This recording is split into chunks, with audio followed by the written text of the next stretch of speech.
क्या होता है कभी कभी अगर आपके बेसिक्स क्लियर नहीं है ना, बेसिक्स इन द सेंस अगर आपकी जैसे योगा की बैकग्राउंड नहीं रही है तो आपको एक्चुअली में बहुत समस्या होती है ना। तो मुझे आज पता चला कि इवन मैं अगर ईड़ा पिंगला भी बोल रहा हूँ तो कुछ लोगों को नहीं पता चल रहा। इसमें कोई बड़ी बात नहीं है ना। होता है कि अगर आपने किसी चीज को कभी नहीं पढ़ा है, जो चीज से आप बिल्कुल अनजान थे आज से पहले, और ग्रेजुएशन में आपकी कुछ और स्ट्रीम थी, मास्टर्स में आपकी कुछ और स्ट्रीम है, तो स्वाभाविक ऐसी समस्या होती है ना। तो अगर ऐसी चीजें आपके साथ भी हो रही कि आपको बहुत ज्यादा प्रॉब्लम हो रही है, लग रहा है कि थोड़ा और बेसिक्स होना चाहिए, तो एक बार हैंड रेज करते हैं जरा तो यहाँ पे कि थोड़ा सा और बेसिक्स में सर पढ़ाइए तो ज्यादा मजा आएगा। है किसी के साथ एक, हाँ बेफिक्र होकर उठाइए, हैंड रेज कीजिए ताकि मैं उसको कंसिडर करूँ ना, और अच्छे से कंसिडर करूँ। ओके, दो तीन चार पाँच छ, ये स्वाभाविक है कि अगर आप, ठीक है। इस चीज के लिए मैं आज एक अनाउंसमेंट कर रहा हूँ, इसको ध्यान से सुनिएगा। और इसको वैसे बच्चे जरूर सीरियसली लीजिएगा जिनको लगता है कि थोड़े और बेसिक्स में पता चले क्या योगा, इसकी क्या इम्पोर्टेंस है, राइट। हठ योग क्या है, राजयोग क्या है, मंत्र योग क्या है, हालांकि इसको मैं बाद में बताऊंगा। लेकिन अगर कुछ चीजें पहले पता चले ना, तो इससे आपका इंटरेस्ट भी बढ़ता है और आपके अंदर मोटिवेशन भी होती है ना। तो इसके लिए मैंने सोचा एक 7 दिन का बेसिक क्लास रखा जाएगा जिसमें केवल योग की बेसिक्स की मैं बात करूंगा ना। बिल्कुल बेसिक एकदम, कहाँ से स्टार्ट किया जाए ना। आज एक बच्चा मुझसे कह रहा था या कह रही थी कि सर मुझे बिल्कुल पता ही नहीं चल रहा है ना आप क्या बता रहे हैं। तो वहां से मैं स्टार्ट करूंगा कि जहां से बिल्कुल एकदम शून्य से स्टार्ट करूंगा ना, तो उसके लिए मैं एक सेशन रखूंगा। 7 दिन का होगा, अगेन उसकी भी कोई चार्जेस नहीं होगी। जैसे ये 10 दिन का डेमो चल रहा है ना, तो इसी में 7 दिन एक और घंटे की आपकी क्लास रह जाएगी जो 7 बजे से होगा, राइट। 7 PM जैसे ये है ना। जितने लोगों ने हैंड रेज किया एक बार फिर से हैंड रेज करें, क्या 7 बजे आप लोग कर लोगे? एक बार हैंड रेज करें ताकि मैं मेक श्योर कर लूं कि यस 7 बजे। सर। हाँ, यही हैंड रेज कर ले जिन लोगों ने अभी बेसिक्स के लिए हैंड रेज किया था ना। 3 4 5, ओके 4 लोग। और जिन लोगों को लगता है कि समय सूट नहीं करेगा वो लोग भी हैंड रेज कर सकते हैं ना।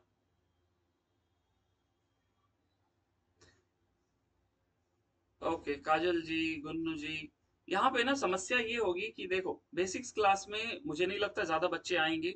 तो वहां पे आपको कंप्लीट आजादी रहेगी, कुछ समझ में नहीं आ रहा है तो कुछ भी आप पूछ सकते हो, और वहां पे मैं एकदम जवाब देने के लिए तत्पर हूँ ना। तो वहां पे पहले टाइम के लिए ना, टाइम के लिए हम लोग क्लास के आज लास्ट में, ताकि ज्यादातर बच्चे लोग रुकिएगा ना, वैसे जो बच्चे लोग को बेसिक्स क्लास चाहिए वो लास्ट में रुकिएगा, लास्ट के 5 मिनट में हम लोग इसको टाइम फाइनलाइज करेंगे ना, ताकि लास्ट तक और बच्चे आ जाएं। और यकीन मानिए कि बेसिक्स क्लास में वैसे हर एक लोगों को सजेस्ट करूंगा, क्योंकि देखो यहाँ पे आप अगर नेट क्वालिफाई कर रहे हो, मैं अक्सर ये बात बोलता हूँ कि आप नेट का पेपर इसलिए देने जा रहे हो कि कल को आप कॉलेज यूनिवर्सिटी में पढ़ाओ। अगर आपका यह उद्देश्य है तभी आप नेट के लिए जा रहे हैं ना। अब मान लो कि आपके अगर बेसिक्स क्लियर नहीं, तो स्वाभाविक है कि आप बच्चे के क्वेश्चंस को फेस नहीं कर पाओगे ना। इसके लिए ये बेसिक्स क्लास रख रहा हूँ। थोड़ा सा मैं उसको ब्रीफ कर देता हूँ वहां पे मैं क्या बताऊंगा। देखिए, अगर आप योग को पढ़ना चाहो तो योग को शुरू कहाँ से करें, ये सबसे बड़ी बात होती है समझने के लिए ना। तो योग को शुरू करने के लिए मैं थोड़ा सा यहाँ पे ब्रीफ कर देता हूँ। हाँ, कि अगर आपको पता नहीं है तो मैं बता देता हूँ। देखो, योग इस बात में बिलीव करता है कि कर्मों में बिलीव करता है, पुनर्जन्म में बिलीव करता है, राइट। आस्तिकता में बिलीव करता है। अगर कोई व्यक्ति मान लो कि आस्तिक नहीं है तो वो कभी भी अच्छे कर्म नहीं करेगा, वो कभी भी पुनर्जन्म में विश्वास नहीं करेगा, राइट। ये बहुत गूढ़ विषय है। अगर कोई व्यक्ति आस्तिक है तभी वो इन चीजों को सुनेगा, लेकिन अगर वो कंप्लीट नास्तिक है तो वो कभी भी इन चीजों को नहीं सुनेगा और ना ही कभी समझ पाएगा। तो अगर कोई व्यक्ति योग करता है या योग समझता है या योग क्यों कर रहा है, अगर उसका उद्देश्य, उसको तभी जाकर के पता चलेगा जब वो आस्तिकता में विश्वास रखेगा, जब वो पुनर्जन्म में विश्वास रखेगा, राइट। यहां से योग शुरू होता है। तो मैं यहां से आपको शुरू करूंगा आपके बेसिक्स क्लास में, ताकि आपको समझ में आए कि इसका हठ योग से क्या रिलेवेंस है, इसका अष्टांग योग से क्या रिलेवेंस है, इसका मंत्र योग से क्या रिलेवेंस है ना, इतने बेसिक्स में मैंने कभी पढ़ाया नहीं, क्योंकि ये मैं हमेशा मान करके चलता था कि तीन तरह के स्टूडेंट होते हैं ना। एक आते हैं मेरे पास केवल क्वेश्चन प्रैक्टिस करने के लिए, एक आते हैं कि जिनको थोड़ा थोड़ा आइडिया लग जाए तो वो हो जाएगा। लेकिन मैं बेसिक वाले को बिल्कुल इग्नोर कर देता हूँ, क्योंकि इतने ज्यादा स्टूडेंट कभी आए नहीं थे, लेकिन इतने हैंड रेज किए तो it's a matter of concern. इसके लिए हम लोग लास्ट में डिस्कस करेंगे। आइए आज का क्लास स्टार्ट करते हैं, और आई होप आपको समझ में आ रही है। तो एक बार सभी लोग हैंड रेज कर दो, क्लास में सारी बातें समझ में आ रही है ना। बढ़िया, आई वॉज एक्सपेक्टिंग दिस ना। ओके, अगेन वही बात मैं फिर बोलूंगा कि आप रेगुलर रहिए। रेगुलर नहीं रह सकते हैं तो रिकॉर्डिंग जरूर देखिए, तभी आपको अच्छा भी लगेगा, चीजें समझ में आएंगी। लेकिन अगर केवल आप क्लास करेंगे इसके बाद बुक्स को उल्टेंगे नहीं, तो फिर आपको पता नहीं चलेगा ना। ओके, कल हम लोगों ने चैप्टर 1 खत्म कर लिया था। आज चैप्टर 2 शुरू करेंगे। कुछ क्वेश्चन मैं आपके लिए लेकर के आऊं जो चैप्टर 1 से संबंधित है ना, जो कल रह गए थे। कुछ क्वेश्चन मैं बोला था आपको दिखाऊंगा, उसको मैं लेकर के आया हूँ। आइए मैं स्क्रीन शेयर कर देता हूँ। इससे पहले, स्क्रीन शेयर करने से पहले मैं एक क्वेश्चन करूंगा, इनफैक्ट एक नहीं दो चार क्वेश्चन करूंगा। क्वेश्चन के आंसर करने के कुछ टर्म्स एंड कंडीशन है। मैं आपको क्वेश्चन बोलूंगा, आप फटाक से आंसर नहीं करेंगे। सर कल के क्लास की रिकॉर्डिंग नहीं मिली। पूजा जी, आप YouTube चैनल से जुड़े रहिए। ये 10 दिन की डेमो क्लासेस वहीं अपलोड होगी। मैं, मेरे लिए पॉसिबल नहीं हो पाएगा सबको इंडिविजुअली मैं लिंक भेजू ना। आप YouTube चैनल से नहीं जुड़े हैं तो आप मुझे व्हाट्सएप पे बात करना है, मैं आपको लिंक भेज दूंगा। ओके, यहाँ पे मैं दो चार क्वेश्चन करूंगा ताकि मुझे यह पता चल जाए कि आप लोग पढ़ रहे हैं, और मैं सहमत हो सकूं आपके आंसर से भी ना। तो मैं क्वेश्चन करूंगा, आप आंसर टाइप करके रखोगे, तुरंत आंसर नहीं भेजोगे। 10-15 सेकंड के बाद आप भेजोगे, क्योंकि होता है कभी कभी किसी की स्पीड स्लो होती है, किसी की स्पीड बहुत फास्ट होती है। तो यहाँ कंपटीशन नहीं है, बस यहाँ ये पता करना है कि आपको याद है या नहीं याद है ना। ओके, तुरंत आंसर नहीं भेजेंगे जब तक मैं बोलूं नहीं। ओके, आपके क्वेश्चन है। सभी लोग वहां पे मैसेज बॉक्स खोल लीजिए ना, यहाँ पे जो गूगल मीट का मैसेज बॉक्स होता है ना, इसको खोल लीजिए। राइट, पहला क्वेश्चन है, पहला क्वेश्चन है आपसे। आप मुझे बताएं कि चंद्रमंडल स्थिरत्व किसका फल है। आंसर कोई नहीं करेगा, केवल टाइप करके रखिए, मैं 15 सेकंड का समय दूंगा ना।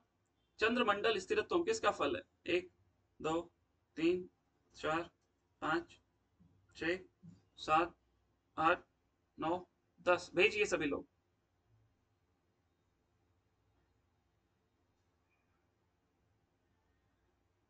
चंद्रमंडल स्थिरत्व ना, चंद्रमंडल बताया था ना कि मत्स्येंद्र आसन से वो स्थिर होता है ना, मत्स्येंद्र आसन। ये बहुत बेसिक क्वेश्चन है ना, इतने बेसिक अब आते नहीं है। तो अगर आपको ऐसे क्वेश्चंस को आंसर करने में नहीं है ना, तो अगेन जाकर के आप मेरा वो वाला वीडियो देखिएगा, आपको सारी बातें क्लियर हो जाएंगी। अभी मैं और क्वेश्चन करूंगा, आपको आंसर करना है। मैंने 3 वर्ड बताया था। एक मैंने बोला था जनयति जठरागिनी किसका फल है। जनयति जठरागिनी किसका फल है। अभी कोई भेजेगा नहीं, टाइप करके रखिए ना, टाइप करके रखिए। चलिए अब भेज दीजिए आप। यस, देखिए मैंने आपको जब पढ़ाया था ना, मैंने 3-4 वर्ड बताए थे ना। जनयति जठरागिनी, उदयम जठरानलस्य और जठर प्रदीप्तिम। और ये मैंने आपको इसलिए भी सजेस्ट किया क्योंकि ये क्वेश्चन आ चुके हैं ना, ये क्वेश्चन पहले भी आ चुके हैं। लिंक ओपन नहीं हो रहा, एक सेकेंड ना। हाँ, ये पहले भी मैंने बताया ना कि यहाँ से मैच द फॉलोइंग आया हुआ है, तो फिर आप ध्यान रखिएगा। ओके, आगे बढ़ते हैं। तीसरा क्वेश्चन आप मुझे बताएंगे, जारयेत कालकूटम किसका फल बताया गया है ना। टाइप करके रखिए, केवल टाइप करके रखिए ना, जारयेत कालकूटम। मैं बोलूंगा भेजने, फिर आप भेजिएगा। अब आप भेज दीजिए। यस, मयूरासन ना। तो देखिए, समझाने के लिए मैं आपको समझा दिया, लेकिन लाभ तो एटलीस्ट याद करना पड़ेगा ना आपको। लाभ के लिए, जैसे आपने अगर बचपन में केमिस्ट्री पढ़ा होगा, तो एटॉमिक नंबर याद करना पड़ा था वहां ना, उसमें समझने वाली चीज बाद में आपको पता चली थी। लेकिन याद तो आप इनिशियली ही किए थे, पहले तो रटना ही पड़ा था। तो ये लाभ के लिए आपको रटना ही पड़ेगा, इसमें कुछ समझने के लिए है ही नहीं ना। ओके, आगे चलते हैं। आप मुझे बताएं 72,000 नाड़ियों का शोधन किससे होता है?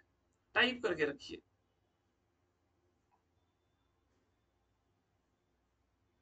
72,000 नाड़ियों का शोधन किससे होता है? अब भेज दीजिए। यस, सिद्धासन ना। तो देखिए इसमें ज्यादा आंसर है क्योंकि आपने इस चीज को समझा था। तो पहले जो क्वेश्चन किया था उसको भी आप ध्यान में रखिएगा ना। आइए मैं अब स्क्रीन शेयर कर देता हूँ। आप लोग मेरे स्क्रीन को बड़े स्क्रीन पे लगा लीजिए ना।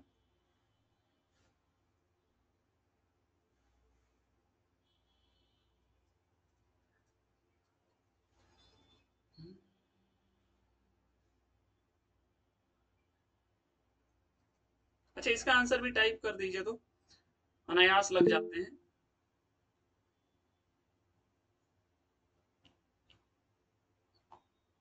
यस, सिद्धासन से अनायास लगता है और सिंहासन सरल बनाता है ना तीनों बंधों के अभ्यास को, ये ध्यान रखिएगा। आइए शुरू करते हैं।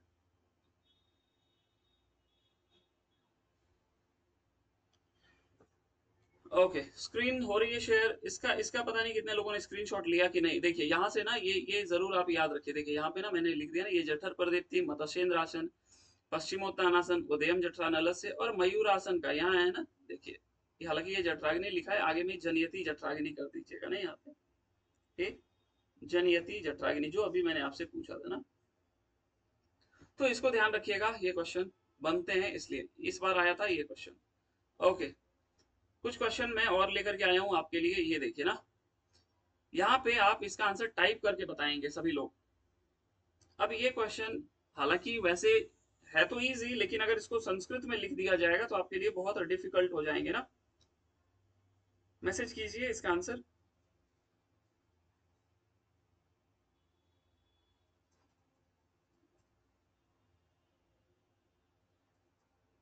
सेकंड, क्या है सेकंड? आइए देखते हैं।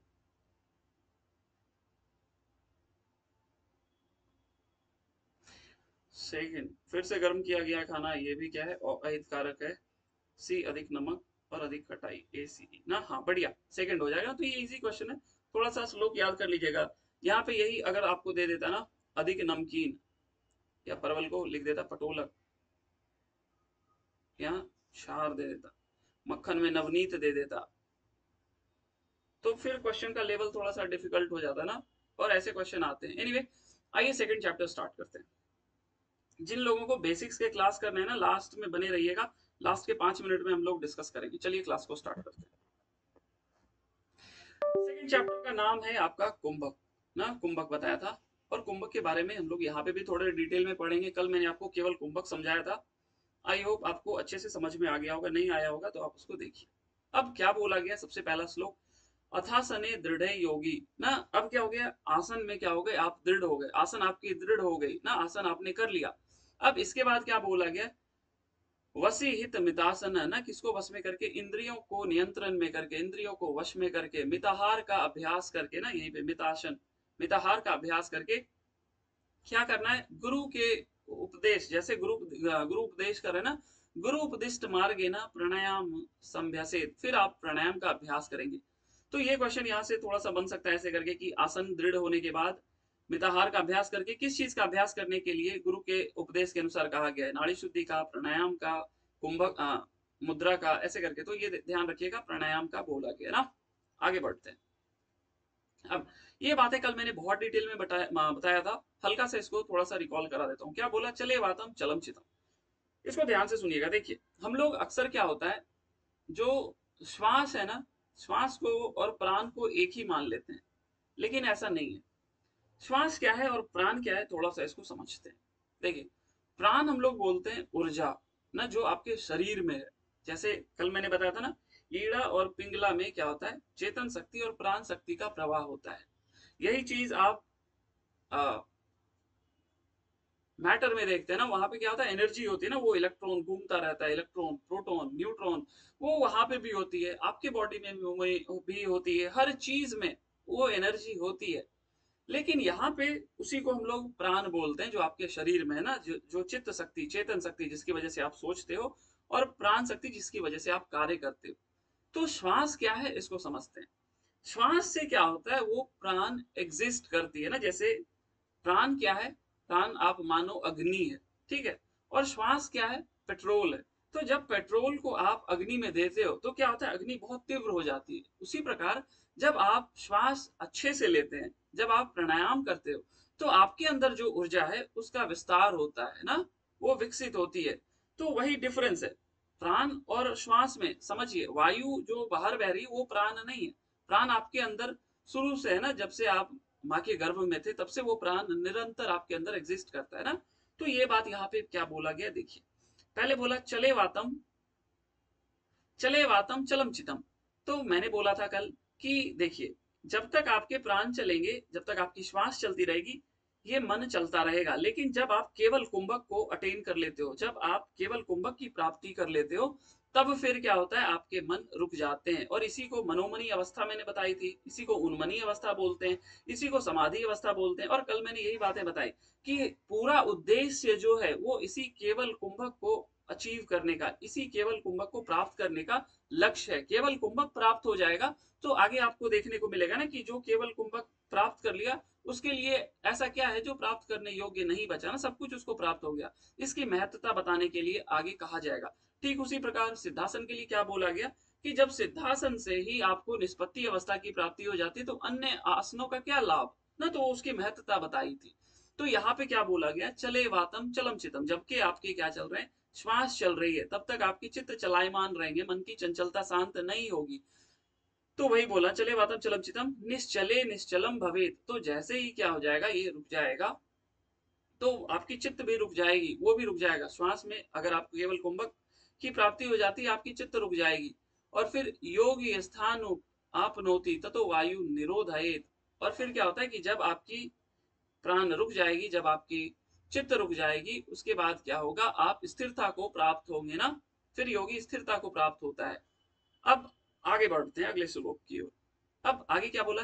यावद वायु स्थितो देहे ना, जब तक आपके शरीर में क्या है? प्राण है, जब तक आपके श्वास चल रहे हैं, तब तक क्या है? तावत जीवन उच्यते, तब तक आपके अंदर क्या है? जीवन है।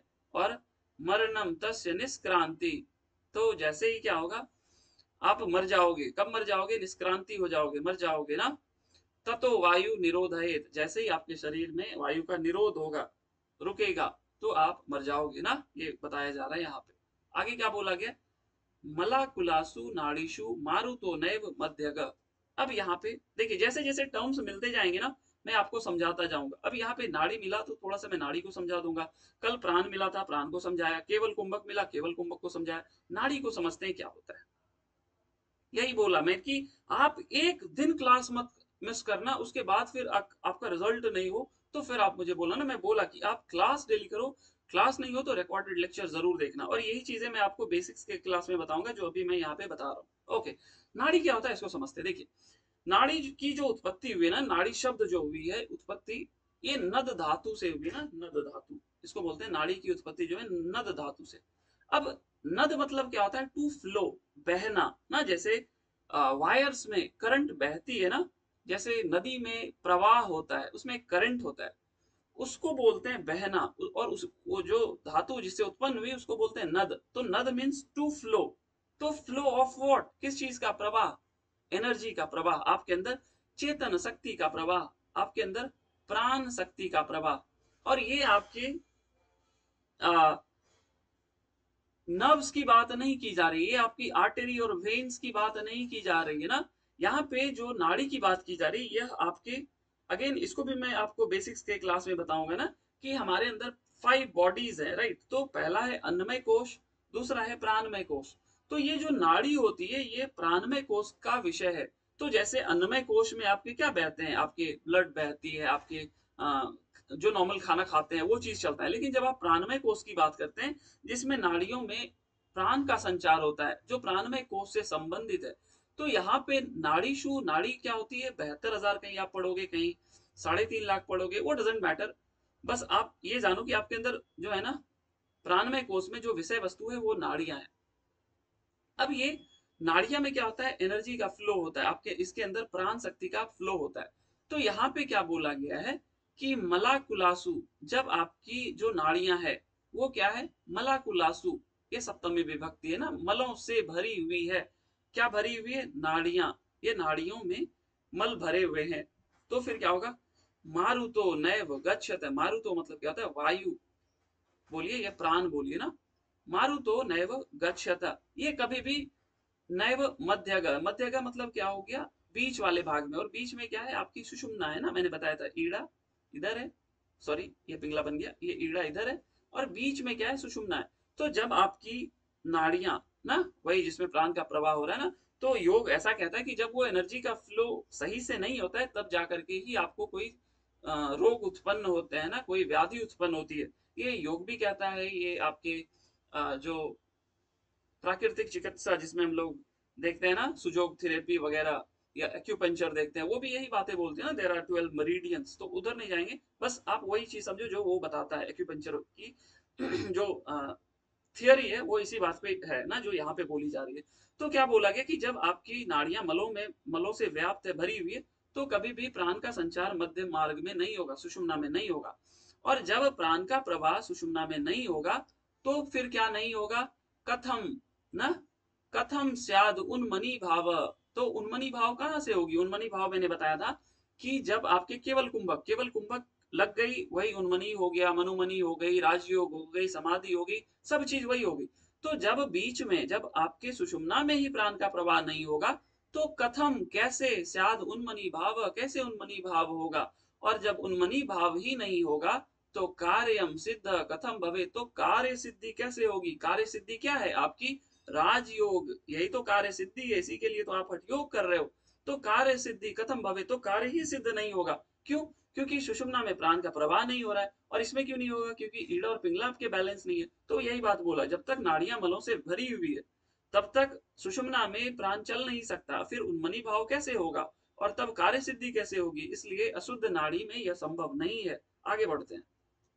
अब देखिए, ये अगेन एक क्वेश्चन आ गया, ये प्रीवियस ईयर मैंने यहाँ पे लगा दिया। क्या बोल दिया? मनोमनी की स्थिति में प्राण किस नाड़ी में बहता है? तो अभी आपने देखा सुषुम्ना में बहेगी तभी मनोमनी अवस्था होगी, ये तो मैं कल भी बताया था। और ये तो आप समझ भी सकते हैं अपनी विवेक से। आगे चलते हैं। अब आगे क्या बोला? शुद्धम इति यदा सर्वम नाड़ी चक्रम मलाकुलम ना, वही बातों को फिर से दोबारा बताया जा रहा है कि जब क्या होगा कि ये आपकी नाड़ियां निर्मल हो जाएगी, शुद्ध हो जाएगी, मलों से निर्मल हो जाएगी, आपके चक्र, आपकी नाड़ी सभी क्या हो जाएंगी? निर्मल हो जाएंगी।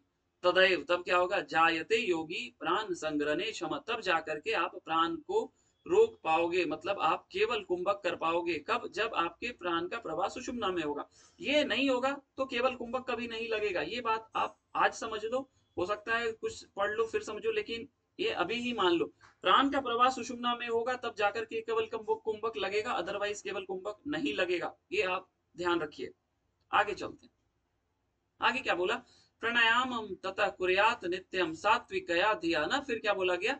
जब आपकी नाड़ियां मलों से रहित हो जाए, मलों से खत्म हो जाए, तब जाकर के क्या करना है आपको?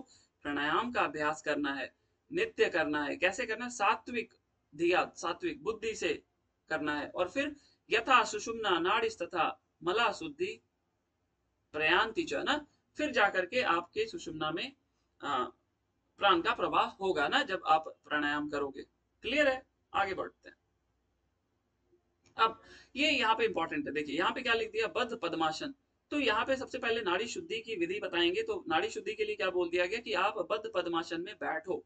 बद्ध पद्मासन, ये याद रखिएगा, यहाँ पे विधि नहीं बताई गई है, केवल नाम लिख दिया गया। आपसे डायरेक्ट पूछा जाएगा क्वेश्चन कि हठ प्रदीपिका के अनुसार नाड़ी शुद्धि किस आसन में करने के लिए कहा गया है? पद्मासन, पद्मासन, सिद्धासन, वज्रासन या बद्ध पद्मासन ना। तो ध्यान रखिएगा, बद्ध पद्मासन लिखा है नाड़ी शुद्धि के लिए। मैं पूछूंगा, हो सकता है वो नहीं पूछा, नहीं पूछे ना। तो क्या बोला? बद्ध पद्मासनो योगी प्राणम चंद्रेन पूरयेत। अब देखिए, अगेन यहाँ पे एक कॉन्सेप्ट मैं बता देता हूँ, ये सभी को पता होगा, लेकिन मैं मान करके चल रहा हूँ ना कि आपकी बेसिक्स क्लियर नहीं है ना। देखिए आपकी जो लेफ्ट, थोड़ा सा मैं डिटेल में बता देता हूँ ना। ये जो है ना, इसको हम लोग ईड़ा है, इसको चंद्र नाड़ी बोलते हैं। जिसमें क्या होता है? आपकी चित्त शक्ति का प्रवाह होता है। जो आप सोचते हो ये इसमें फ्लो होता है, तब आप सोच सकते हैं। इसमें आपके प्राण का फ्लो होता है, जिसको हम लोग चेतन, सॉरी, प्राण शक्ति ही बोलते हैं ना, ऊर्जा, जिसको सूर्य नाड़ी बोलते हैं। अब ये जो है आपकी सूर्य नाड़ी, ये आपकी राइट नॉस्ट्रिल में ओपन होती है, ये आपकी लेफ्ट नॉस्ट्रिल में चंद्र नाड़ी, राइट, ये याद रखना है। और यही बात है, हालांकि अभी इसको नहीं, बाद में बताऊंगा।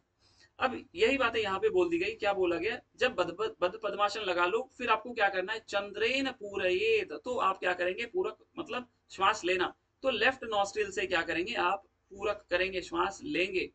फिर आगे क्या बोला गया, धारयित्वा यथाशक्ति, यथाशक्ति मतलब वो होता है क्या, जितना आपके शक्ति के अनुसार बोला गया, जितना आपकी क्षमता है उतनी देर आप रोक करके रखो। तो धारयित्वा पूरक कर लिया लेफ्ट से, धारित्वा यथाशक्ति, फिर भूय सूर्येन रेचयेत, सूर्य मतलब राइट नॉस्ट्रिल हो गई ना, तो सूर्य नाड़ी से मतलब सूर्य नाड़ी से रेचन कर देना, मतलब दाएं नासिका से रेचन कर देना, छोड़ देना है श्वास को। आगे क्या बोला गया है, प्राणम सूर्येन चाकृष्य, तो अब देखिए सूर्य फिर यहाँ से राइट होगी ना, तो आकृष्य मतलब फिर क्या करेंगे आप राइट से इनहेल करेंगे, और पूर्येद उदरम शनय, फिर पेट को धीरे धीरे भर लेंगे ना, उदर मतलब पेट हो गया, शनय मतलब धीरे हो गया, पूरक मतलब श्वास लेना हो गया ना, धीरे धीरे हो गया। फिर विधिवत कुंभक, विधि मतलब जैसे पहले बता दिया गया, यथाशक्ति कुंभक कर लेंगे, और फिर कृत्वा, हाँ विधिवत कुंभक करके, पुनः चंद्रेन रेचयित, फिर आप क्या करेंगे लेफ्ट से एक्सेल कर देंगे। ये बातें यहाँ पे लिखी हुई है, हिंदी में पढ़ लीजिएगा आपको समझ में आ जाएगा। अब आगे फिर क्या बोला है, ये न त्यजेन पीत्वा, फिर जिधर से आप क्या कर रहे हो श्वास ले रहे हो उधर से ही आपको क्या करना है, छोड़ना है ना, धार्येद निरोधत, उधर से ही छोड़ना है, और रेच, और फिर इसी को उल्टा करके बोल दिया, उसी बात को बार बार किया जा रहा है ना। मैं इन शॉर्ट समराइज कर देता हूँ क्या मैंने इधर 3 श्लोक में बोला। आप क्या करेंगे, लेफ्ट से इनहेल करेंगे, राइट से एक्सेल करेंगे, फिर राइट से इनहेल करके लेफ्ट से एक्सेल कर देंगे, राइट। इसी को बोल दिया गया है नाड़ी शुद्धि की ये विधि है ना, यहाँ पे बद्ध पद्मासन में बैठ करके करना है। अब आगे क्या बोला गया, वही बातें फिर से बताई जा रही है अनेक अनेक अलग अलग शब्दों में ना, प्राणम चे ईडया पिबे नित्यम भूयो अनन्या रे चेत ना, जिससे आपने ईड़ा से क्या किया, पूरक किया, और अन्य दूसरे से फिर क्या करना है आपको रेचन कर देना है। फिर पीतुआ पिंगलया समीरन मथो, फिर क्या करना है, पीतुआ पी करके पिंगला से राइट से समीर को मतलब प्राण को क्या करना है, फिर दूसरी तरफ से रेचन कर देना है ना। ओके, अब ये श्लोक थोड़ा सा इंपॉर्टेंट हो सकता है, आपको दे देगा, वही सूर्य और चंद्र नाड़ी लिख दिया है, सूर्य चंद्रम सौर्यनेन विधि नाभ्याम सदा तन्वताम शुद्धा नाड़ी गना भवंती यामिना मास त्रया ऊर्ध्व। तो जब आप इस विधि से क्या करते हैं, अभ्यास करते हैं नाड़ी शुद्धि का, तो 3 माह से कुछ अधिक समय में आपकी नाड़ी शुद्ध हो जाती है ना, 3 माह से कुछ अधिक समय में आपकी नाड़ियां मल से रहित हो जाती है या शुद्ध हो जाती है, वही जो विधि अभी आपको बताई गई ना। ये समय इंपॉर्टेंट है, इसको ध्यान रखिएगा ना, ये वेरी वेरी इंपॉर्टेंट। इसके पहले मैंने एक और समय 2 और बताया था, एक बताया था ब्रह्मचारी मिताहारी त्यागी और योग परायण ना, इसको क्या होता है 1 वर्ष में सिद्धि मिल जाती है। और दूसरा मैंने क्या बताया था, आत्मध्यायी मिताहारी और सिद्धासन का अभ्यास करने वाले, इनको 12 वर्षों में निष्पत्ति अवस्था की प्राप्ति हो जाती है। उसी तरीके से यहाँ पे बद्ध पद्मासन में जब आप नाड़ी शुद्धि करते हो तो 3 माह से कुछ अधिक समय में आपकी नाड़ियां निर्मल हो जाती है, जो मलों से भरी हुई पड़ी रहती है ना। आई होप आपको समझ में आ गया होगा। आगे बढ़ते हैं, कुछ समझ में नहीं आए तो आप हैंड रेस करना, आप पूछ लेना ना।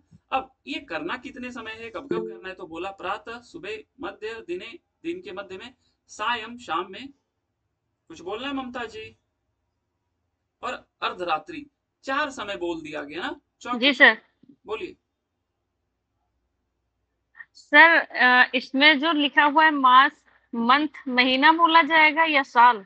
नहीं नहीं, मास लिखा हो ना, मास, मास मतलब महीना होता है ना, मास जी। त्रय, राइट। जी सर। ओके आगे चलते हैं, म्यूट कर लीजिए।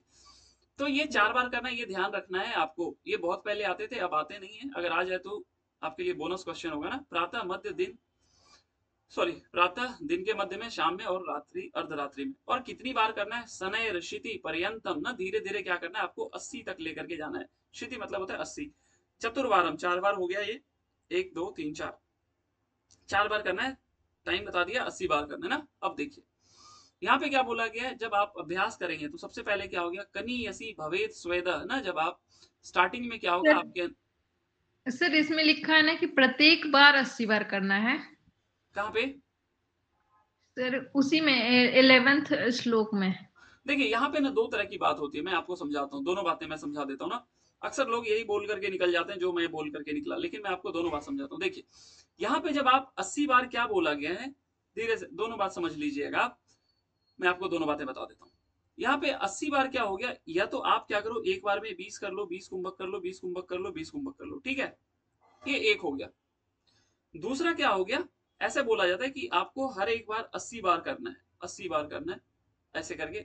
लेकिन यहाँ पे क्या बोला गया, धीरे धीरे कुंभकों की संख्या 80 करना है। लेकिन ये मैंने क्यों बोला इसको समझिए। जब आप क्या करेंगे, 4 बार अभ्यास को करना शुरू करेंगे ना, अगर आप कंफ्यूज हो जाएंगे ना तो आप यही वाला याद रखिएगा जो मैंने पहले बताया। ये हो सकता है आपको थोड़ा कंफ्यूज करे, लेकिन ध्यान से सुनिएगा। क्या होगा कि जब आप हर एक बार अभ्यास को धीरे धीरे एक दिन में 80 बार ले जाने लगेंगे, तो 3 स्टेज में होगा ना। हो सकता है पहली बार में आप 30 तक पहुंच पाओ, 40 तक पहुंच पाओ, लास्ट में 80 तक पहुंच पाओ ना। तो जब हो सकता है आप इतने तक पहुंच पाए, तो स्टार्टिंग में क्या होगा, आपके अंदर पसीने आएंगे। दूसरी अवस्था में क्या बोल दिया गया, यहाँ देखिए ना। दूसरी अवस्था में क्या होगी, कंपन होगी जब आप प्राणायाम के मध्य में पहुंचोगे। और अंतिम में, फिर अंतिम अवस्था में जब आप उच्च प्राणायाम में पहुंच जाओगे, तो आपका फिर प्राण ब्रह्मरंध्र में पहुंच जाएगा।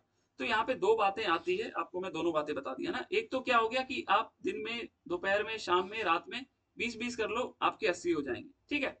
दूसरी बातें मैंने क्या बताई कि इसको आप हर बार 80 ले जाने का प्रयास करो। 80 कैसे होता है इसको भी मैं थोड़ा बता देता हूँ ना। एक रेशियो होता है 1:4:2। अब आप इसको मल्टीप्लाई करते हैं ना, तो आप क्या देखते हो, 16, 64 और 32, ये आप देखते हैं ना। और यही बात होती है कि जब ये 64 आपके 80 तक पहुंच जाए, 80 कुंभक पहुंच जाए, तो इसको हम लोग उच्च बोलते हैं ना, उच्च कोटि का कुंभक ना। तो इसको आप ध्यान रखिएगा, ये इंपॉर्टेंट हो सकता है कितनी संख्या तक करना है ना। आगे बढ़ते हैं, क्लियर है पूजा जी? जी सर। ओके। अब ये क्वेश्चन मैं आपसे पूछता हूँ, मैं अपने बच्चों से, और कभी ये आया नहीं आज तक। ध्यान से सुनिए। पहला अवस्था में क्या बोला, कनीयसी भवेत स्वेद ना, यहाँ क्या बोल दिया, कनीयसी भवेत स्वेद। आपके अंदर जो प्रथम स्थिति होगी, आपके अंदर पसीना आएगा। तो प्राणायाम के दौरान जो पसीने उत्पन्न होते हैं उसका क्या बोला गया, ये क्वेश्चन आया था, पसीने को क्या करना है। तो ये इजी क्वेश्चन था। जलेन श्रम जाते न, जो श्रम से पसीना उत्पन्न होता है, जो प्राणायाम के श्रम से पसीना उत्पन्न होता है, गात्र मर्दन आचरित, उसका मर्दन करना है। और इसके मर्दन करने से क्या बोल दिया गया है, दृढ़ता और लघुता आती है। वेरी वेरी इंपॉर्टेंट, यही दे देगा ना कि प्राणायाम के मर्दन करने से क्या होता है, स्थिरता, दृढ़ता, आरोग्यता और लघुता। और ऑप्शन ऐसे देंगे 1 और 2, 2 और 3, कोई देना दे, मैं देता हूं ऐसे ऑप्शन ना, तो आप उसमें घबराना मत। तो ये याद रखिए, दृढ़ता और लघुता आती है प्राणायाम के दौरान उत्पन्न पसीने को मर्दन करने से। वेरी वेरी इंपॉर्टेंट, स्क्रीनशॉट ले लें। आगे बढ़ते हैं। अब शुरू में क्या बोला, अभ्यास काले प्रथमम शस्तम क्षीर राज भोजनम। पहले आप क्या कर सकते हैं, दूध और घी भोजन ले सकते हैं, लेकिन बाद में ऐसे कुछ जरूरी नहीं है ना, ऐसे नियम आग्रह करना पालन जरूरी नहीं है। वैसे ये इंपॉर्टेंट नहीं है, बस ये ध्यान रखना है कि स्टार्टिंग में दूध और घी का सेवन करने के लिए बोला गया है, बाद में ये ऑप्शनल हो गया है ना। आगे बढ़ते हैं। ओके, अब क्या बोला, यथा सिंहो, देखिए पूजा जी वो वाला श्लोक है ना, यथा सिंहो ग्रजो व्याघ्रो भवे द्वैस शनै शनै ना। जैसे आप क्या देखते हैं सर्कस में, म्यूट कर लीजिए सभी लोग। सर्कस में क्या देखते हैं, सिंह को, हाथी को, व्याघ्र को क्या करता है, धीरे धीरे वश में लाता है ना। उसी प्रकार आप क्या करेंगे, तथैव सेवितो वायु, उसी प्रकार धीरे धीरे आप वायु को वश में करेंगे। अन्यथा हंति साधकम, अन्यथा यह आपको ही नुकसान पहुंचा जाएगा ना। एक ही बार में ये नहीं कि केवल कुंभक लगाए बस अपना ही कुंभक खत्म हो गया ना। तो वही बोला, ये धीरे धीरे आपको क्या करना है, सने सने, धीरे धीरे आपको उसको काबू में करना है। किसको, उस प्राण को, उस केवल कुंभक के लिए प्रयास करना है धीरे धीरे। अब यहां से आगे क्या बोला गया, प्राणायाम युक्त न, जब आप प्राणायाम को क्या करते हो, युक्ति के अनुसार करते हो, जैसा बताया गया वैसा करते हो, तब क्या होता है, सर्व रोग क्षयो भवे, सभी रोगों का क्या होता है, क्षय होता है, सभी रोग नष्ट हो जाते हैं। और फिर आगे क्या बोला गया, अयुक्त अभ्यास योगेन ना, जब आप अयुक्ति, जो नियम नहीं बताया गया वो भी आप किए जा रहे हो ना, जबरदस्ती किए जा रहे हो, तो फिर क्या हो जाएगा, सर्व रोग समुद्भव, सारे रोग उत्पन्न हो जाएंगे, जो नहीं भी होना चाहिए वो भी आ जाएंगे। अब यहां से क्वेश्चन आ गया, क्या दे दिया, देखिए असर्शन रीजन में आया, प्राणायाम करने से सभी प्रकार के रोग का क्षय होता है, अभी देखा ना, युक्त अभ्यास है ना, सर्वरोग क्षयो भवेत। और फिर आगे क्या बोला गया, जिस प्रकार हाथी बाघ आदि को बस में किया जाता है, उसी प्रकार प्राण वायु पर नियंत्रण करना चाहिए। ये भी बिल्कुल ठीक है ना, और ये सही व्याख्या भी है। तो ये श्लोक जब पढ़ेंगे समझेंगे तभी आप ऐसे क्वेश्चंस को कर पाओगे। आई होप समझ में आ गया होगा। आगे बढ़ते हैं। अब एक और क्वेश्चन यहाँ पे दे दिया गया, असर्शन क्या दिया, प्राणायाम के अभ्यास से सभी रोगों का क्षय होता है। ये बिल्कुल ठीक है, अभी देखा हम लोगों ने। और रीजन में क्या दिया, श्वास प्रश्वास की गति का विच्छेद करना प्राणायाम है। कल ही मैंने बताया था ना, योग सूत्र में यही लिखा हुआ है, श्वास प्रश्वास गति विच्छेद, और यही बात केवल कुंभक भी करता है। तो ये भी बिल्कुल ठीक है और ये भी इसकी सही व्याख्या है ना। आगे चलते हैं। अब जब आप प्राणायाम को गलत तरीके से करते हो तब क्या होता है, अगेन ये भी प्रीवियस ईयर क्वेश्चन आया हुआ है, इसके श्लोक को भी आप जरूर याद करें। क्या होता है इसको पहले मैं पढ़ देता हूं। सबसे पहले बोला हिक्का श्वास काश शिर कर्ण और अक्षी वेदना। तो क्या होगा, हिक्का होगा, हिचकी होगी, श्वासश्च श्वास संबंधित बीमारी दम अस्थमा होगा, फिर काश खांसी होगी, फिर सिर कर्ण और अक्ष में वेदना होगा, पीड़ा होगी, सिर कान और आंख, इसका भी सीक्वेंस आता है। और ये श्लोक अगेन मैं बोलूंगा बहुत इंपॉर्टेंट है, इसको जरूर याद कर लीजिएगा, स्क्रीनशॉट ले लीजिए। भवंती विविधा रोगा ना, बहुत प्रकार के रोग उत्पन्न होते हैं, पवनस्य प्रकोपतः ना, पवन के प्रकोप से, जब आप गलत तरीके से अभ्यास करते हैं। अब देखिए यही क्वेश्चन आ गया प्रीवियस ईयर में, क्या बोल दिया गया, अभी रिसेंट आया था ना दिसंबर 23 में। हट प्रदीपिका के अनुसार वायु के कुपित होने पर होने वाले रोगों का क्रम लगाएं। अब अभी आपने पढ़ा क्या था, सबसे पहले हिक्का, ये देखिए ना यहाँ पे था ना, हिक्का श्वास काश, तो ऐसे याद कर लीजिएगा ना, हिक्का श्वास काश। और यही चीज अब जब आप गोरक्ष संहिता में देखेंगे, यही चीज जब आप योग चूड़ामणि उपनिषद में देखेंगे तो हल्का सा डिफरेंट हो जाएगा सीक्वेंस। तो बेहतर है इसको अभी ही याद कर लें, ताकि जब मैं आपको गोरक्ष संहिता और योग चूड़ामणि में सीक्वेंस दिखाऊं तो आपको याद रहे कि वहां पे कुछ और है, यहाँ पे कुछ और है, मिलता जुलता है, 99% मिलेगा, 1% इधर उधर है ना। तो बेहतर है याद कर लीजिए ना। तो यहाँ पे क्या हो जाएगा, सबसे पहले हिक्का काश श्वास, हिक्का श्वास काश शिरा कर्णाक्षी वेदना ना। तो इसको देखिए क्या हो जाएगा, सबसे पहले हिक्का, हिक्का है कहीं, ये देखिए हिचकी को हिक्का लिख दिया ना, तो अब आप ध्यान रखिएगा, हिचकी लिख दे या हिक्का लिख दे, अगर आप संस्कृत याद कर लेंगे तो आपका सारे काम हो जाएंगे ना। तो हिक्का हो गया, फिर क्या हो गया, श्वास हो गया, तो हिक्का एक सी ए ना, सी ए है कहीं, सी ए, ये हो जाएगा ना, सी ए डी। सिरा कर्ण और अक्षी वेदना, इसको भी आप सीक्वेंस में याद रखिएगा ना, सिर कर्ण और अक्ष नहीं दिया है, अक्ष आंख हो गया, ये भी याद रखिएगा। वेरी वेरी इंपॉर्टेंट श्लोक, स्क्रीनशॉट ले लिए, फिर ले लीजिए, फिर से मैं दिखा दिया ना। आगे चलते हैं। अब आगे क्या बोला गया, ये क्वेश्चन कभी आया नहीं है लेकिन किसी और ग्रंथ से आया है, पहले मैं इसको समझा देता हूं फिर मैं आपको बताऊंगा क्या इंपॉर्टेंट है। देखिए पहले क्या बोला गया, बद्ध पद्मासन में आपको क्या करना है, नाड़ी शुद्धि करनी है। कैसे करना है, लेफ्ट से इनहेल, राइट से एक्सहेल, राइट से इनहेल, लेफ्ट से एक्सहेल। और जब आप ये करते हो, कैसे करते हैं, दिन में 4 बार 80 बार, तो क्या होता है 3 माह से कुछ अर्ध समय में आपके क्या होते हैं, नाड़ी शुद्धि हो जाती है। अब जब ये नाड़ी शुद्धि हुई, आपकी नाड़ियां मलों से रहित हो गई, तो इसके कुछ चिन्ह होते हैं, वो चिन्ह का सीक्वेंस भी याद है करना है, वो भी इंपॉर्टेंट है, और क्या क्या चिन्ह है वो भी इंपॉर्टेंट है। तो सबसे पहले क्या बोला गया, इसको मैं पढ़ देता हूँ। देखिए, यदा तू नाड़ी शुद्धि स्यास तदा, जब आपकी नाड़ी शुद्ध हो जाती है तो चिन्ह हानि बाह्यत, फिर कुछ बाह्य चिन्ह बाह्य लक्षण प्रकट होते हैं। क्या क्या होते हैं, कायस्य कृस्ता, इसको समझते जाइए और पेन पेपर लेकर के बैठे तो लिख लीजिए, कायस्य कृस्ता पहले बोल दिया गया। फिर कांतिस तथा, तो कायस्य कृस्ता क्या हो गया, शरीर आपका पतला हो जाएगा।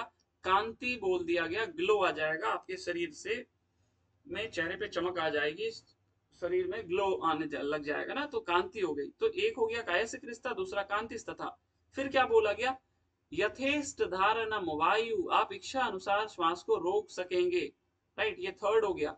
फिर फोर्थ क्या बोल गया, अनलस्य, ये धारणा वायु यहां तक है ना, ये छुपा हुआ है वायु, फिर संधि विच्छेद करेंगे तो फिर यहाँ पे हो जाएगा अनलस्य प्रदीपनम, मतलब जठराग्नि, अनलस्य प्रदीपनम करके ही याद रखिएगा आप ना। फिर क्या होगा, नादा अधिव्यक्ति, आपको सूक्ष्म ध्वनि सूक्ष्म नाद सुनाई देगा ना, नादा अधिव्यक्ति। और आरोग्यम, अब आप जल्दी से मुझे मैसेज करके बताएं कि किसी आसन का लाभ आरोग्यता बताया गया था क्या, आरोग्यता किसी आसन का लाभ था, मैसेज करें जल्दी, मैं देख रहा हूं, बोलना नहीं है, मैसेज कर दीजिए।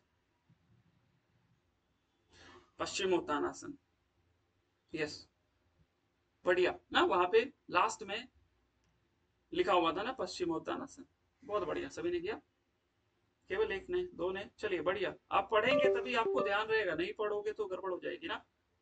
चलिए ठीक है, आगे चलते हैं ना। तो ये याद कर लीजिएगा ना, सबसे पहले क्या बोला, कायस्य कृस्ता, फिर कांतिस तथा, फिर यथेष्ट धारणम वायु, वायु अनलस्य प्रदीपनम और नादादि व्यक्ति आरोग्यम, ये नाड़ी शुद्धि के चिन्ह। ध्यान दीजिए, मैं फिर से बोल देता हूँ, हठ सिद्धि के लक्षण अलग हैं, नाड़ी शुद्धि के अलग हैं, वेरी वेरी इंपॉर्टेंट। और नाड़ी शुद्धि 3 महीने से कुछ अधिक समय में होगी। आई होप समझ में आ गया होगा। आगे चलते हैं। ये देखिए यहाँ से क्या दे दिया वशिष्ठ संहिता से, हालांकि ये अभी मैं आपको इसके आंसर नहीं बताऊंगा, केवल मैं आपको बता देता हूँ। देखिए वशिष्ठ संहिता की जगह यही दे देगा, क्या दे देगा, सीधा हठ प्रदीपिका लिख देगा और क्वेश्चन यही रह जाएगा ना। तो ध्यान दीजिएगा, आपको मैं जब पढ़ाने लगूंगा तो 6 से 7 टेक्स्ट में आपको नाड़ी शुद्धि के चिन्ह दिखाऊंगा ना, 6 से 7 टेक्स्ट में मैं आपको दिखाऊंगा, और अलग अलग दिखेगा, वो समय भी अलग अलग दिखेगा, तो आपके लिए बहुत डिफिकल्ट हो जाएगा याद करना। तो मिलता जा रहा है, याद कीजिए, 3.5 महीने, 3.5 नहीं, 3 महीने से कुछ अधिक समय में नाड़ी शुद्धि होगी। इसके चिन्ह को याद कर लीजिए, ताकि जब आप अगले टेक्स्ट में मैं आपको दिखाऊं तो आप घबरा मत जाना ना। आई होप इसको ध्यान रखिए, ऐसे क्वेश्चन बनते हैं ना। आगे बढ़ते हैं। इस क्वेश्चन का आंसर अभी बताना कोई उचित भी नहीं होगा, क्योंकि मैंने आपको वशिष्ठ संहिता भी पढ़ाया नहीं है, जब पढ़ाऊंगा तब बताऊंगा। आगे चलते हैं। अब क्या बोला गया, मेद श्लेष्मा अधिक पूर्व षटकर्माणि समाचरित ना, जिनके क्या है मेद, जिनके अंदर स्थूलता, जिनके अंदर कफ भरा हुआ है, स्थूल और कफ भरा हुआ है, तो उनको क्या बोला गया, पूर्वम षटकर्माणि समाचरित, उनको पहले क्या करना है, षटकर्म करना है। और फिर आगे क्या बोल दिया गया, अन्य अस्तु ना चरेतानी ना, अन्यथा इसका कोई जरूरत नहीं है। किसके लिए, दोषानाम संभावता, जिसके दोष, जिसके त्रिदोष वात पित्त और कफ क्या है, सम है ना, इनके लिए षटकर्म नहीं है। अब हाँ ये क्वेश्चन आ गया, देखिए प्राणायाम से पहले किस षटकर्म किसके लिए करने के लिए बताया गया है, तो जिसके क्या है मेद और श्लेष्मा क्या है बढ़े हुए है ना, तो ये इसका सेकंड हो जाएगा। तंद्रा ये तो नहीं है, ये भी नहीं है, अभी आपको दिखा ना, मेद और श्लेष्मा जिसके बढ़े हुए है ना। ओके आगे चलते हैं।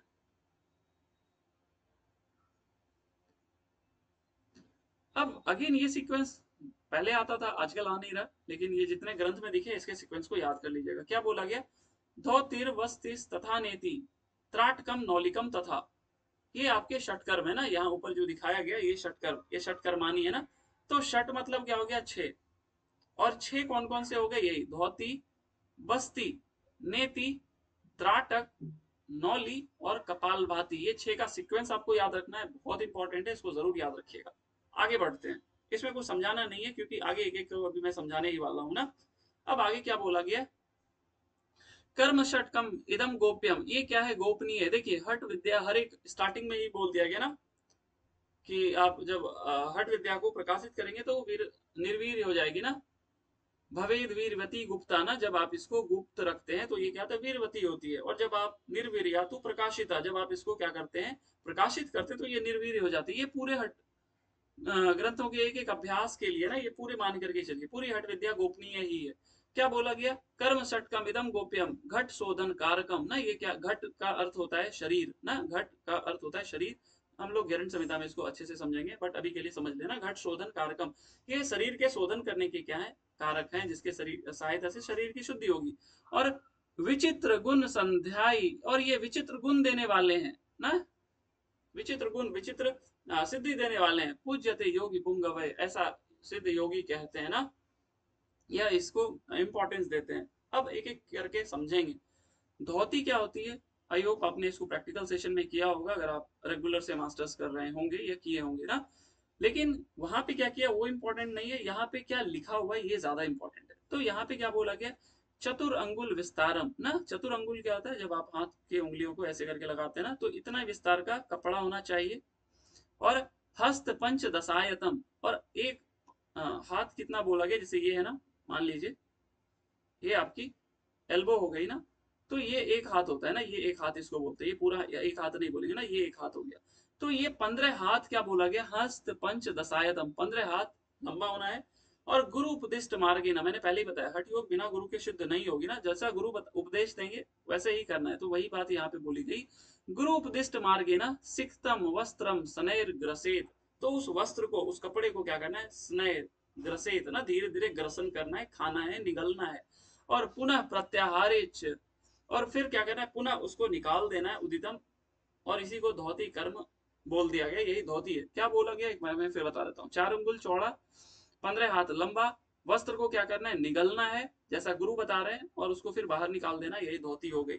लेकिन ये विधि सबको पता होता है लाभ का, ये बोनस क्वेश्चन होता है, ये बहुत इजी है। देखिए धोते वस्त्र की चौड़ाई कितनी है, तो 4 अंगुल ना, ये प्रीवियस ईयर क्वेश्चन है, आते थे पहले, अब नहीं आते हैं।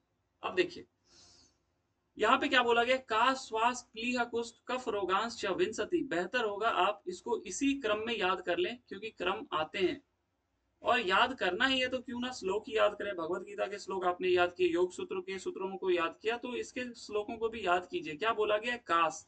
अभी हम लोगों ने थोड़ी देर पहले देखा प्राणायाम को गलत तरीके से करने से कुछ रोग उत्पन्न होते हैं। सबसे पहले क्या था, हिक्का, फिर श्वास और फिर कास। तो आपको क्या क्वेश्चन देगा, ये बहुत एक्सट्रीम लेवल का टफ क्वेश्चन की मैं बात कर रहा हूँ, अगर इस तरह का आता नहीं है लेकिन मैं इस तरीके से सोचता हूँ। क्या आपको देगा कि ऐसे कौन कौन से रोग होते हैं जो प्राणायाम के गलत तरीके से उत्पन्न होते हैं और धौती कर्म से ठीक हो जाते हैं। तो देखिए कास वहां पे था, आई मीन यहाँ पे है, और यहाँ पे भी कास है। वहां पे श्वास था, यहाँ पे भी श्वास है। फिर प्लीहा कुष्ठ ये नहीं है ना, फिर कफ रोग नहीं है। तो आपके ये देखिए, ये बहुत टफ लेवल, ये बहुत हाई लेवल क्वेश्चन की मैं बात कर रहा हूँ, ऐसे आते नहीं है, लेकिन आपकी थोड़ी सी दृष्टिकोण इस तरीके से होनी चाहिए सोचने के लिए ना। तो जब इसी को थोड़ा सा कंपेयर भी करके पढ़े तभी आप ऐसे क्वेश्चंस को कर पाओगे। नहीं सोच पा रहे हैं तो कोई घबराने की बात नहीं है, ये धीरे धीरे ही होता है। मैं बस आपको एक विजन दे रहा हूँ कि ऐसे क्वेश्चन बनाए जा सकते हैं ना। ओके, तो यहाँ पे क्या बोला गया, कास श्वास प्लीहा कुष्ठ, ये 4 प्रकार के रोग बोल दिया गया। इसका सीक्वेंस इसी से याद रखिएगा, कास बताया था खांसी, श्वास दम्मा अस्थमा बता दिया था। प्लीहा किसको बोलते हैं, तिल्ली रोग, स्प्लीन रोग। कुष्ठ किसको बोलते हैं, अगर आप ने देखा होगा ना कि स्किन डिजीज होती है एक प्रकार की ना, जिसमें क्या होता है अजीब तरीके से स्किन हो जाता है, उसको कुष्ठ बोलते हैं। और फिर कफ रोगांश च विंसति, और ये 20 प्रकार के कफ रोगों को दूर करता है। थोड़ा सा इसको मैं समझा देता हूँ, आगे भी मैं बताऊंगा। आयुर्वेद के हिसाब से ऐसा बताया गया, जो वात पित्त कफ त्रिदोष होते हैं ना, वात पित्त और कफ, इसे क्या होता है, किसी को पता है तो एक बार बता दें, किसी को पता है क्या? ये हमारे त्रिदोष। आवाज नहीं आ रही है, ये मैं मान करके चल रहा हूँ। ये देखिए कुछ कुछ चीजें यहाँ आप मास्टर्स किए होंगे ना, तो आपको ये सब बहुत बेसिक चीज है ना। तो कफ, बोलिए बोलिए, किसी को पता है तो। देखिए वात से जो है ना 80 प्रकार के रोग उत्पन्न होते हैं, पित्त से 40 प्रकार के, और कफ से 20 प्रकार के रोग उत्पन्न होते हैं। तो ये जो 20 प्रकार के रोग है ना, ये किससे दूर हो जाते हैं, आपके धोती से। तो ये याद रखिएगा, वेरी वेरी इंपॉर्टेंट ना। तो धौती कर्म प्रभाव है ना, प्रायांत एव ना संशय ना, तो ये इसमें कोई संदेह नहीं है ना कि 20 प्रकार के रोग कफ दूर होते हैं, और साथ साथ ये काश श्वास प्लीहा कुष्ठ। तो यहाँ से 2-3 तरह के क्वेश्चन बनेंगे। पता नहीं ये नेट वाले पूछे या नहीं पूछे, मैं आपको पढ़ा रहा हूँ तो मैं आपसे जरूर पूछूंगा। मैं अभी आपको थोड़ा सा हिंट कर देता हूँ, आप बाद में घबराना मत। पहले मैं ऐसे दूंगा, ये श्लोक उठा करके दे दूंगा, काश्वास प्लीहा कुष्ठ किसका फल बताया गया है, धोती बस्ती नेति त्राटक, ऐसे दे दूंगा। एक क्वेश्चन ऐसे दूंगा मैं। दूसरा इसका सीक्वेंस लगाने के लिए दे दूंगा, राइट। तीसरा क्वेश्चन 4 धोती कर्म इधर दूंगा, 4 इधर दूंगा, और ये संस्कृत में ही दूंगा, और फिर आपसे मैच द फॉलोइंग में पूछूंगा ना। तो अभी अभी स्टार्ट किया है आपने, तो बेहतर है इसको इस तरीके से याद कर लेना। काश वास प्लिय कुष्ठ कफ रोगांश विंसति, धोती का लाभ बताया गया है हट प्रदीपिका में। आगे बढ़ते हैं। अब यहाँ पे देखिए गजकर्णी एक क्रिया बता दी गई है, ये षटकर्म में नहीं है ना, ये षटकर्म में नहीं है। लेकिन हालांकि ये देखिए यहाँ 26 नंबर तो लिख दिया है, लेकिन जब आप हट प्रदीपिका देखेंगे, कहाँ की, जो बिहार स्कूल ऑफ योगा वाली है, स्वामी मुक्ति बोधानंद वाली, जो पहले दिन मैंने आपको पिक्चर दिखाया था ना, हठ योग प्रदीपिका, उसमें ये वाला श्लोक नहीं मिलता है। तो इसको हम लोग ज्यादा प्रायोरिटी नहीं देंगे। बस यहाँ पे मैं समझा देता हूँ गजकर्णी है क्या। आपने सभी ने कुंजल क्रिया किया होगा, वमन धोती किया होगा ना। तो कुंजल क्रिया में हम लोग क्या करते हैं, जिसको वारी सार धोती, सॉरी कुंजल क्रिया वमन धोती जिसको बोलते हैं, तो वहां क्या करते हैं, पानी पीते हैं और उसको फिर वमन कर देते हैं। यहाँ पे क्या करना है, यहाँ पे पदार्थ, यहाँ जो कुछ भी आपने खाया है उसका वमन कर देना है। और ये वमन क्यों करना है, क्योंकि कभी कभी क्या होता है, आप बहुत ऐसा चीज खा लेते हैं जो डाइजेस्ट नहीं होती है ना, जो आपके स्टमक से इंटेस्टाइन में नहीं जा पाती है, तो उसको वमन करना पड़ता है। तो जिसके लिए ये गजकर्णी क्रिया बता दी गई। ये वैसे उतना इंपॉर्टेंट नहीं है, बस ये ध्यान रखना है कि गजकर्णी की चर्चा मिलती है, लेकिन ये षटकर्म में शामिल नहीं है ना, षटकर्म में शामिल नहीं है। ऑल दो हम लोग किसी अन्य टेक्स्ट में इसको देखेंगे ना। आगे चलते हैं। अब पहला तो था धोती, फिर आ गई बस्ती। अब बस्ती के लिए क्या बोला गया, देखिए धोती एक्चुअली में देखा जाए तो किसकी सफाई थी, ये आपकी इसोफेगस रीजन है। आप क्या किए, कपड़े को डाले, पेट तक गया, तो ये आपकी क्या किया, इसोफेगस फूड पाइप रीजन की सफाई की ना। बस्ती का किससे संबंध है, ये आपके लार्ज इंटेस्टाइन से संबंधित है ना। लार्ज इंटेस्टाइन जो आपके एनस वाला भाग है ना, उससे संबंधित है। यहाँ पे क्या करना होता है कि बस्ती के दौरान आपको एनस रीजन से वाटर को सक करना होता है ना। और यहाँ सक करने के लिए एक नली का भी प्रयोग करने के लिए बोला गया। पहले इसको मैं समझा देता हूं, देखिए क्या बोला गया। नाभि दग्न जले, तो नाभि प्रयत्न पानी में खड़े हो जाना है, राइट। नाभि प्रयत्न पानी में खड़े हो जाना है। और फिर क्या करना है, पायु गुदे का क्या करना है, गुदे में क्या करना है, नली को ना नालोत्कटासन, उत्कटासन में बैठ करके नली को क्या करना है, गुदे में प्रवेश कराना है। और आधार का, गुदा का क्या करना है, आकुंचन करना है। और जब आप ये चीज करते हो तो क्या होता है, पानी आपके गुदा मार्ग से लार्ज इंटेस्टाइन में जाएगी। इससे क्या होगा, इसका प्रक्षालन होगा, छालन होगा। और इसी को बस्ती कर्म बोल दिया गया ना। ये संस्कृत वर्ड के मैंने यहाँ पे हिंदी लिख दिए, इसको देख लेना स्क्रीनशॉट लेकर के, बहुत आराम से समझ में आ जाएगा, राइट। तो यहाँ जो इंपॉर्टेंट है बस ये याद रखना है, उत्कट आसन में आपको क्या करना है, बस्ती करनी है। उत्कट आसन कैसे होता है, जो इंडियन स्टाइल में वॉशरूम हम लोग जाते हैं ना, उस हिसाब से जैसे बैठते हैं उसको उत्कट आसन बोल देते हैं। और उसी उत्कट आसन में जब आप बैठे हो तो जो पानी का स्तर होना चाहिए वो नाभि प्रयत्न बोला गया ना, नाभि इतना होना चाहिए। ये बात ध्यान रखिएगा कि नाभि इतना पानी है और उत्कट आसन में बैठा गया है। और नली को गुदे मार्ग में इंसर्ट करके उससे पानी को क्या करना है, गुदा मार्ग का जब आप आकुंचन करेंगे तो पानी उस नली से आपके बड़ी आंत में प्रवेश कर जाएगी, ठीक है, जिससे उसकी सफाई होगी। आगे बढ़ते हैं। अब इसका फल क्या बोल दिया गया, देखिए वहां पे क्या था, का श्वास प्लीह कुष्ठ कफ रोगांश्च विंसति। अब यहाँ पे क्या है, ध्यान से देखिए, गुल्म प्लीह उदरम च अपि वात पित्त कफोद्भव। तो मैं जो क्वेश्चन बताया था ऐसे ही दूंगा ना, का श्वास प्लीह कुष्ठ, और फिर यहाँ पे गुल्म प्लीह उदरम, और यहाँ पे धोती दूंगा, यहाँ पे बस्ती दूंगा, 2-3 अभ्यास ऐसे ही दूंगा, और फिर मैच द फॉलोइंग पूछूंगा ना जब मैं आपको क्वेश्चन प्रैक्टिस कराऊंगा। तो इसको आप बेहतर है संस्कृत में ही याद कीजिए, और बहुत अच्छा लगेगा ना जब आप पढ़ना सीख जाओगे ना। इतना मजा आएगा लाभ को बोलने में, और संस्कृत सुनने में कितना अच्छा लगता है ना जब आप कोई अच्छा श्लोक सुनते हैं, जब आप तांडव नृत्य सुनते हैं, तो आपकी इच्छा भी होती है ना कि आप उसको खुद से पढ़ो, ये बोलो, ये गाओ। उसी प्रकार जब आप इसको बोलना सीख जाओगे ना, बहुत अच्छा लिखा हुआ है, देखो, गुल्म प्लीह उदरम, या गुल्म प्लीह उदरम च अपि या चापी वात पित्त कफोद्भव बस्ति कर्म प्रभावेन अच्छीयन्ते सकलामय। सुन करके लगता होगा काश मैं भी ऐसा बोलूं, बिल्कुल बोल पाओगे। इसको आप यहाँ से पढ़ना शुरू करना ना, ये देखिए, गुल्म प्लीह उदरम वात पित्त कफोद्भव, ऐसे करके पहले तोड़ तोड़ के पढ़िए, और फिर संस्कृत में आई होप योग सूत्र पढ़े होंगे, तो यहाँ पे भी आपको थोड़ा सा ये करना पड़ेगा ना। समझने के लिए अभ्यास है, लेकिन रटना तो उसके लाभ होगा। अब उसके अलावा कुछ और लाभ बताया गया, क्या बोला गया, धातु इंद्रिय अंतःकरण प्रसादम। इससे क्या होती है, धातु और इंद्रिय की सप्त धातु होती है हमारे अंदर, जानते हैं, इसको मैं बाद में बताऊंगा, बस ये याद रखिए, धातु और सर गुल्म प्लीह उदरम या जलोदरम क्या उदरम, होगा? उदरम पेट संबंधित रोग ना, उदर ओके। संबंधित, है ना। प्लीहा, इसको संधि विच्छेद करते हैं ना, तो प्लीहा देखिए, प्लीहा आ गया, और फिर उदर हो गया, उदर। तो आ और ऊ का जब संधि करते हैं ना, आ प्लस ऊ क्या हो जाता है, ओ हो जाता है। सॉरी, ऊ है यहाँ पे, ऊ है, आ और ऊ क्या हो जाता है, ओ हो जाता है। तो ओ हो गया तो होदरम हो गया, राइट। तो अलग करेंगे तो ये देखिए उदरम, यहाँ पे लिख दिया ना इन्होंने, ये देखिए, राइट, उदरम, ठीक है। जलोदर लिख दिया, मतलब पेट से संबंधित, लेकिन संस्कृत में ये वर्ड उदर है, पेट संबंधित रोग को जलोदर ही बोल देते हैं हम लोग, मोटा मोटी ना। चलते हैं आगे, ओके। तो यहाँ पे क्या बोल दिया गया, धातु इंद्रिय और अंतःकरण की प्रसन्नता होती है। तो डायरेक्ट आपसे दो तरह के क्वेश्चन बनेंगे, एक तो पूछ लेगा कि धातु इंद्रिय अंतःकरण की प्रसन्नता किससे होती है, एक ये क्वेश्चन देगा। दूसरा क्वेश्चन देगा कि बस्ती का फल क्या क्या बताया गया है। तो याद रखिएगा, गुल्म रोग, प्लीहा रोग, धातु अंतःकरण की या अंतःकरण की प्रसन्नता, ये सब याद करना पड़ेगा आपको ना, इसमें निसंदेह है, ये याद ही करना पड़ेगा। तो धातु इंद्रिय अंतःकरण की प्रसन्नता होती है, और क्या होता है, इससे कांति भी होती है। और कांति एक जगह भी हम लोगों ने पढ़ा था ना, नाड़ी शुद्धि के चिन्ह थे ना, काय से क्रिस्ता कांति। तो कांति आपकी नाड़ी शुद्धि के भी चिन्ह बताए गए हैं, बस्ती के भी बताए गए हैं फल।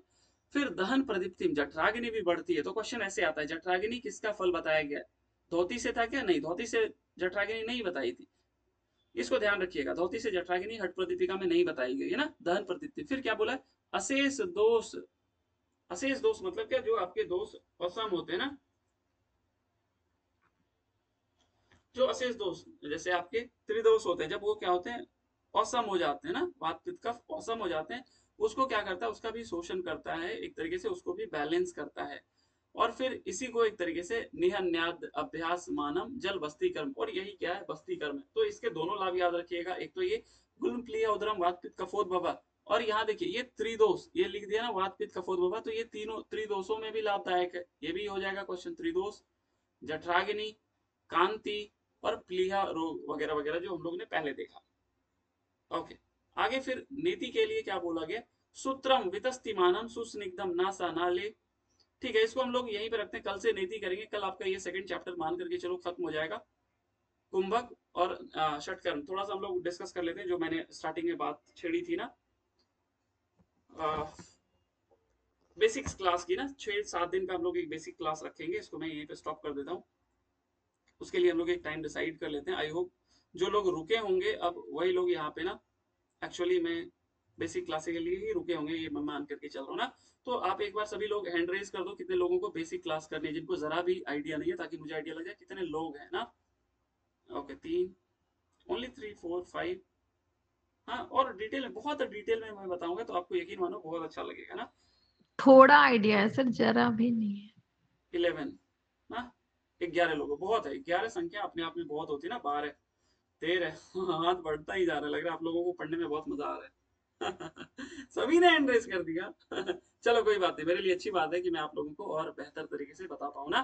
तो हम लोग क्या करेंगे, चलो ठीक है, एक बार सभी लोग हैंड रेस कर दो। और कितने लोग कल 7 बजे ना, जैसे ये अब आपकी क्या होगी, आपकी तो 2 ही क्लास होगी, मेरी 3 क्लास लग जाएगी, बट ठीक है कोई बात नहीं ना, 3 घंटे में बोल सकता हूँ।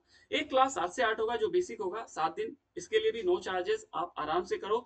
10 के बाद इच्छा हो तो इधर रहना, नहीं तो आपकी अपनी चॉइस है ना। तो 7 दिन के लिए हम लोग बेसिक्स क्लास, हो सकता है उससे पहले ही हो जाए, जरूरी ये मैं मैक्सिमम लेकर के चल रहा हूँ ना, हो सकता है 2, 3, 4 में ही अगर आपको सारी बातें समझ में आ जाए, उसके बाद आप इस वीडियो को देखना शुरू करना, इसके सीक्वेंस में ना, जो सीक्वेंस मैंने यहाँ पे डिलीवर किया है, ठीक है। उसके बाद कुछ बच जाए तो फिर आप पूछ लेना, लेकिन कल 7 बजे मंजूर है सभी को? ठीक है, कल 7 बजे से 8 बजे बेसिक क्लास होगा, 8 से 9 हठ प्रदीपिका जो आपका रह रहा है। अगर आप किसी कारणवश ना आ पाओ तो आप रिकॉर्डेड जरूर देख लेना। और मैं आप सभी से ये सजेस्ट करूंगा या रिक्वेस्ट करूंगा, विनती करूंगा कि ये बेसिक क्लास के बारे में आप अपने फ्रेंड को जरूर बताना, क्योंकि होता है, क्योंकि आपको बेहतर पता होगा कि आपके फ्रेंड को वो समझ में आ रहा है नहीं आ रहा है। और क्लासेस के लिए मैं आपको नहीं बोलूंगा कि वीडियो फॉरवर्ड करो, ये करो वो करो, लेकिन मैं जरूर कहूंगा कि बेसिक क्लास ना आप उसको जरूर बताना अपने फ्रेंड को। हो सकता है उनको बहुत कुछ सीखने को मिल जाए, क्योंकि आज एक पहला कॉल आया और मैं बहुत सरप्राइज था कि मैंने इस तरीके से सोचा ही नहीं कि हो सकता है कि लोगों को नहीं पता होगा ना, और मुझे एकदम से स्ट्राइक किया। और मुझे बहुत अच्छा लगेगा कि जब मैं आपको और बेसिक से समझा सकूं चीजों को ना। कल हम लोग मिलते हैं 7 बजे से 8 बजे बेसिक क्लास में, और 8 से 9 चलेगा हम लोग का जो चल रहा है हट प्रदीपिका। कुछ क्वेश्चन है तो पूछ लीजिए, नहीं तो हरिओम आप सभी को, शुभरात्रि। अगर वीडियो आई मीन लेक्चर अच्छा लगा तो एक बार सभी लोग थम्स अप कर दें, ताकि आप लोग अच्छे से जा सको। ओके, बहुत बढ़िया। हरिओम आप सभी को, शुभरात्रि। लीव कर सकते हैं आप। हरिओम। हरिओम सर। हरिओम।